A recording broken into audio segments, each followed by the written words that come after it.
Welcome to our channel. ఎట్లున్నారు? అందరు బాగున్నారా? నేను మీ మేఘనరాజ్. ఈరోజైతే హైదరాబాద్లో ఈవినింగ్ టైం అయితే భోజనం చేద్దామని హోటల్కి అయితే వెళ్ళాము. హోటల్కి వెళ్ళగానే మంచి అరటాకేసి మాకు అరటాకుతో వెజిటేబుల్ భోజనం, మంచి భోజనం అయితే తిన్నాము. చాలా బాగున్నాయి అక్కడ.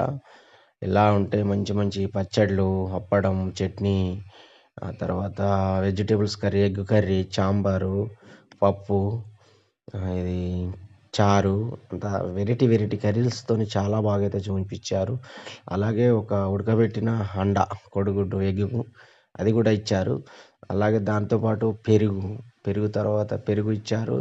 తర్వాత పాయసం, చాలా చాలా వెరైటీస్ ఉన్నాయి. మీరు కూడా ఎప్పుడైనా తినాలనుకుంటే హైదరాబాద్ అయితే వెళ్ళండి. స్వీట్స్ అయితే చాలా బాగుంది. అలాగే పెరుగు కూడా చాలా బాగుంది. అన్నీ బాగున్నాయి. చాలా అరటాకులో ఇలాంటి భోజనం చేయడం అంటే ఇంటికాడ తిన్నట్టు అనిపించింది. మస్తు అనిపించింది. Okay friends, have a nice day. ఇప్పుడు తినాలని కూడా హైదరాబాద్లో వెజిటేబుల్సే తినండి. Okay, bye bye.